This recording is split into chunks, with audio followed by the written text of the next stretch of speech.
Electron configuration and paramagnetism, a classroom demonstration. Now, in our grade 12 course, we teach students how to determine the electron configuration for most of the elements on the periodic table. And we use the ideas of quantum theory and orbitals. So, for example, what is a noble gas configuration for copper? So we show them how argon here is a noble gas core, and we end up with 3d10-4s1. Now, let's consider two compounds of copper. Here we have copper 1 oxide, so we have a 1 electron being removed, so it'll come off the last valence electron here, and we end up with a configuration of 3d10. Now if we go to next one, copper 2 oxide, there's a second electron being removed. This time it'll have to come from the d subshell, and so we end up with a 3d9. We then proceed to lay out the 5 d orbitals and start adding electrons one at a time according to Hund's rule, and then after they're all half filled, we start pairing them up, and then we end up in this case having a full d subshell. Now in the next case it's the same thing, except we have 1 electron left unpaired, and the presence of this unpaired electron gives a magnetic effect to the substance, because as you know, the spin of an electron, and the spin is not to be taken literally, it creates a magnetic field about itself, and this is what we can actually demonstrate in the classroom with very simple equipment, and that's the interesting part of this demonstration, to show how this is done. So this was taken from older edition of a textbook, and here's the setup here. I've got a little blow this up a little bit. Here we are. It's a little fuzzy, but it consists of an electronic balance, on which is a wooden block sitting on top of it, and neodymium magnets. Now the strength of these magnets is so great that that is what allows this demonstration to work. So we have the wooden block to keep the magnet separated from the balance so it doesn't affect the measurement. And here we have our paramagnetic substance in a test tube, in this case, clamped to a stand. Now, if they're close enough, not touching but very close, there will be a magnetic attraction between the magnet and the substance. The substance is clamped here so it cannot move, but the magnet can move slightly upwards, and in doing so will register a negative value on the balance. Now the amount of substance indicated here is 3 grams, but I don't think you should go this route, because what we really need to have here is the same number of particles. If we're measuring different substances, they all need to have the same number of particles, and therefore that means the same number of moles. In my case, I chose 0.1 moles for all the substances. So here is the setup. We have a 0.1 gram balance here. Here's the block of wood, and there's the balances, the magnets. In my case, I got them from Lee Valley Tools in a package like this. So the first thing is we'll put the block here in the middle, followed by the magnets, and then we will zero it. So that's that part. Now this device here is a little homemade construction consisting of a piece of wood, drilled a hole here in the side and put a dowel in it and glued it, and on top here we have 2 pieces of wood with screws in them, and the gap here can be adjusted for the container that you're going to use. In my case, I've chosen a container like this, a very inexpensive dollar store type of container, and it's designed to sit like this.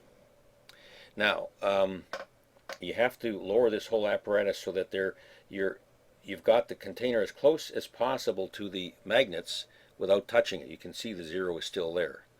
So that is the setup, and then we can make the measurements. All right, so first of all, let's go back to the slide. All right, a few words about paramagnetism. Now, it is in the presence of an external magnetic field, so that's our neodymium magnets. Two types of magnetism can be induced. So first, there's paramagnetism and diamagnetism. In paramagnetism, a substance is attracted into the external magnetic field, and the fact that magnetism is induced suggests that it's temporary. When if the external magnetic field is removed, then that substance no longer exhibits any paramagnetism or any magnetism by itself. Now, then there's diamagnetism, in which substance is repelled by the external magnetic field. Okay, in paramagnetism, the effect is due to the fact that we have unpaired electrons, so they'll line up parallel in their different orbitals to produce a magnetic field, which will then interact with the external magnetic field to create this effect.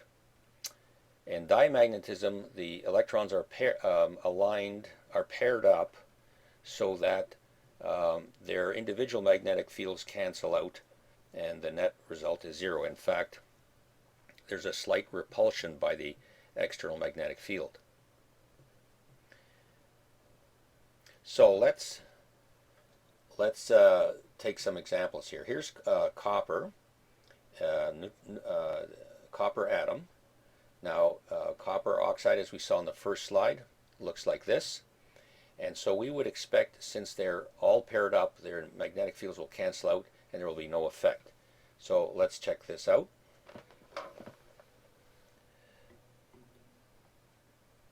There's copper 1 oxide, and there is no registration on the balance. That's just what we expect.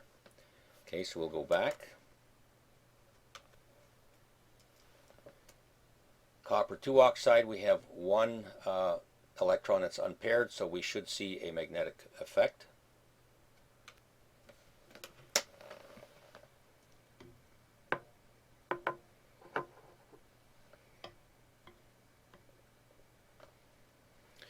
And there we see minus 1.7. The decimal is hard to see, but it's minus 1.7 grams.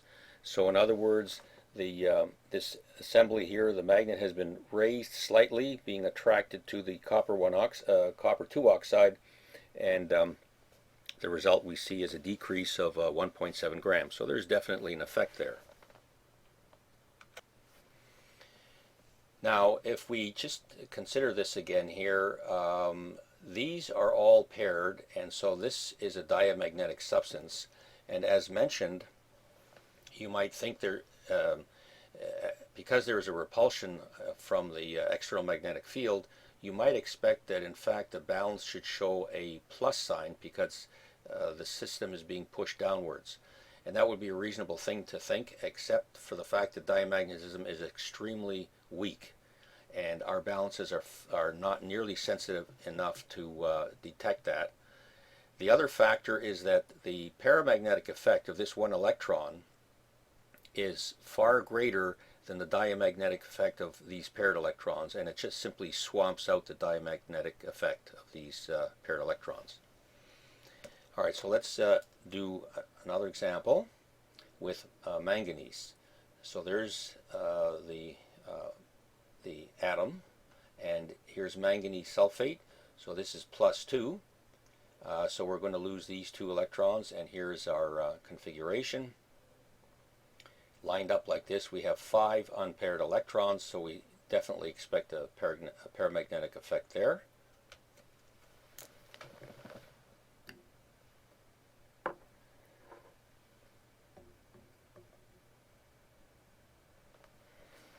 And there it is, 2.4 grams. Now that's quite large, but you might expect that. But we have to be careful not to simply say that greater number of electrons equals greater magnetic effect, because we have differences here among the compounds. The central atom is different, and the surrounding ligands are different as well. So we should stay within one family. So let's, for example, look at manganese 4 oxide here. Loss of 4 electrons, 2 from here and another 2 from here, leaves us 3d3. This gives 3 unpaired electrons. Now here you might predict certainly a smaller effect. So there's minus 2.4. Oh, always make sure that this is starting at 0. Here's MnO2 now. Minus 1.2. That's in this case exactly half. So that's just in line with our expectations. So at this point, this is all I wanted to really show, how the what the experimental setup is to show the paramagnetic effect of certain substances, mainly transition metal compounds. The next part, if you want to go into a little bit more advanced chemistry, I'm going to discuss the paramagnetism of oxygen. And then following that, I've got 2 iron compounds that are of interest to explain, which involves a little bit of crystal field theory.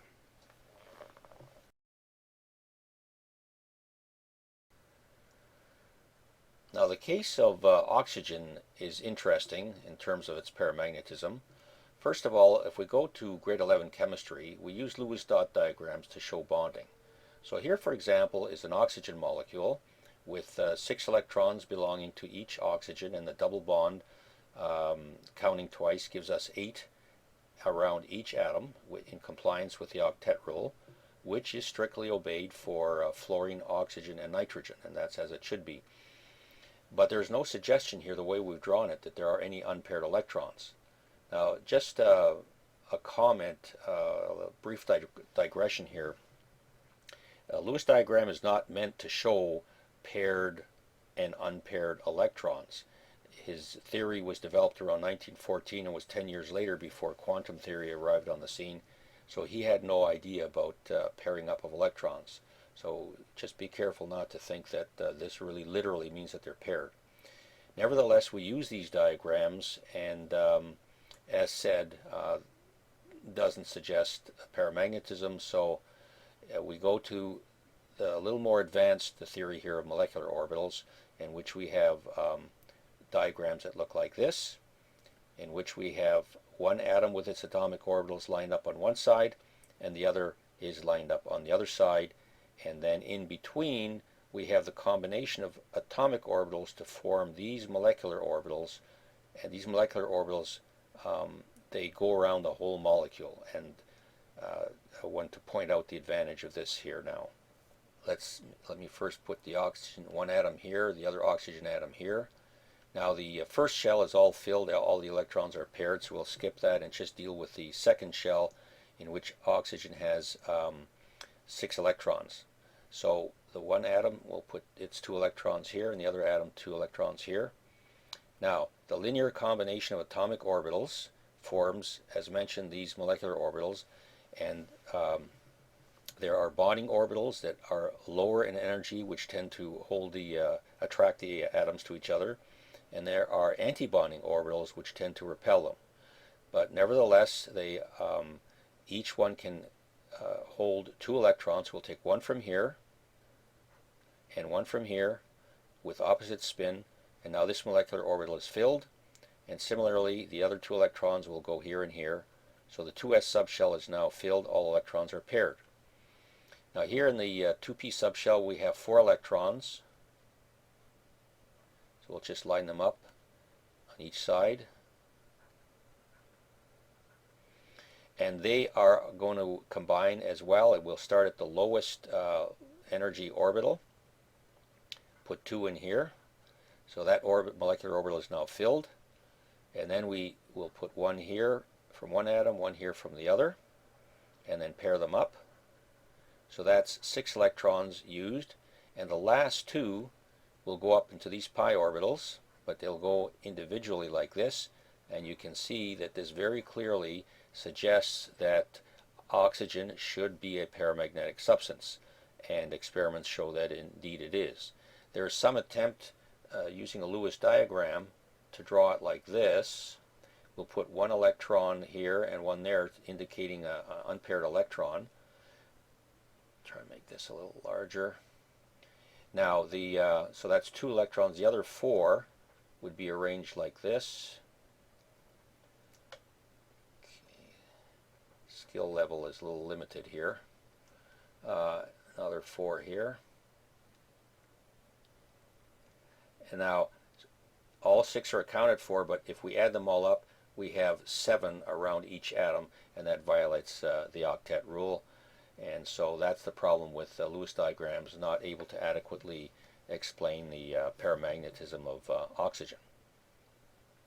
Now here is a description of the oxygen's paramagnetism. If you cool it down, we get liquid oxygen, and if you pour it through poles of a very strong magnet, although most of it goes through, a considerable amount is held between the poles of a magnet, showing that it is magnetic. Here's a very nice picture. There's a video of this, a very nice video showing oxygen. This is a photograph taken from it. Here's the video down here that would be interesting to watch. This oxygen eventually just vaporizes away, but this is a very nice illustration of oxygen's paramagnetism. Now, returning back to this slide, I'd like to consider the last example. In this case, we'll take iron and consider another effect, the ligand effect. So here's iron sulfate, 2+, so we've lost these 2 electrons. Okay, so here is the configuration. We expect some paramagnetism. Okay, let's check that out.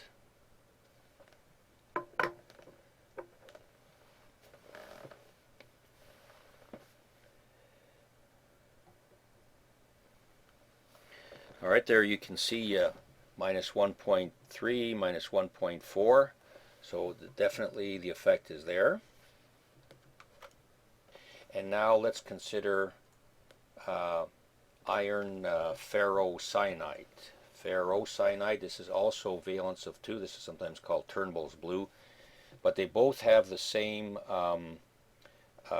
valence here, the same configuration. Let's check this one out for paramagnetism.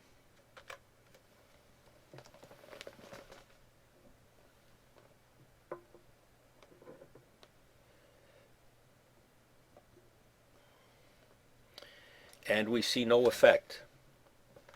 Now, that should be surprising, because with the same configuration we should see unpaired electrons, but apparently there are none. Now, in order to understand this is where we have to go into a little more depth in terms of these orbitals and their energy levels. So if we go up here, you see that I'm going to invoke a little bit of crystal field theory here, which tells us that the orbitals are not all at the same energy level. In fact, in many cases, 2 of them are at a higher level and 3 of them are at a lower level. And the reason for this is based on the fact that the d orbitals, as you know, have an orientation in space. Let me bring this up. Here are the 5 d orbitals with axes, just for reference. Obviously there's no real axes in these atoms, but you can see that this orbital and this orbital have their lobes pointing along axes, although this one goes around, so it's pointing at in between as well. But these 4 lobes are each pointing along an axis. Now, the surrounding ligand that approaches the metal atom has its orbitals with electrons, and we generally assume that they approach them along the axes. So we have the situation where the electrons from the metal atom are pointing directly at the ligand electrons, and so there is a repulsion set up there, and that electronic repulsion tends raise the energy level of the electrons in these two orbitals. Now, these orbitals, you can see that the lobes are in between. They're offset by, I guess, 45 degrees. And here as well, they're pointing in between the axes, and therefore they will also be pointing in between the ligands, and so the electronic repulsion there will be less, and these orbitals' energies then will be reduced. So looking at this again, we understand why there's a separation. The distance between here is symbolized by a delta called the crystal field energy, and if we look at the middle line here, just imagine a middle line here, then these two orbitals' energy is increased by an amount which is equal to the decrease in energy of these three orbitals. So the net result is that overall there's been no change in the total energy. They've just been separated in a proportional manner. So with this setup now, we proceed to add electrons in the same way we did up here, one at a time, but we will first go to the lowest energy as expected, and again following Hund's rule, we will fill them in one at a time. Now at this point, the fourth electron, the question arises, should it pair up in the lower orbital? But the problem here is that there's a electron repulsion, and there's an so-called pairing energy that must be overcome in order to coexist in this orbital. Or do we put it in this higher energy orbital? So depending on what situation makes the atom more stable, that is the question then that arises, to pair or not to pair. So in this case, being surrounded by oxygen, this crystal field splitting is not that large, and the preferential arrangement is to put it up here to spread them out. Okay, now once they're filled, we go back to the lowest energy again and fill them this way. And you see at the end we have exactly the same configuration. They're all paired, just as we have here, and expect no paramagnetism. So there can never be any contradiction between this prediction and that prediction. In this case, with one unpaired electron, one of these electrons up here will disappear, and we'll still end up with one unpaired electron as expected. Now if we go down here, again the separation of the orbitals shows that we will have 5 unpaired electrons, expecting a paramagnetic effect as we did here. In this case, with 3 unpaired electrons, only the bottom 3 orbitals will be filled, the top 2 will be empty. Now there's another way. If we come down here, here again we will have them spread out as much as possible. This sixth electron will come here. Alright, so we still have 4 unpaired electrons. There is another way of arranging these though, and it looks like this.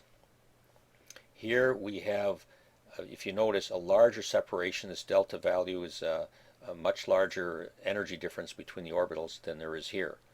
So when we start adding the electrons now in the bottom, at this point the fourth electron, the pairing energy is going to be less in this case than the energy required to put it up into the top orbital. So in that case we start putting them down here, and you can see they're all paired up, and with this configuration it's easy to predict the fact that there should be no paramagnetism, and as you recall, it's exactly what we saw here with the potassium ferrocyanide. So this points out then the effect of the ligand around the central atom. Ligand is simply a species that binds itself to the central atom. Ligand comes from Latin ligare, which means to bind. We have that word, for example, in ligaments. So there, chemists can then, by experiments, maybe something like we've done here, come up with what's called a spectrochemical series that shows which of these ligands are strong splitters and which ones are weak splitters. By that I mean which ones create a large energy difference here and create a so-called low spin state when they're all paired up as much as possible, This is called a high spin state, where they're spread out as much as possible. There's another series as well showing the effect of the valence on the central atom, whether it's 2 plus or 3 plus. That also has an effect on the final arrangements. Okay, so that's my story here, and that ends this video. I hope you found it of some use and some interest.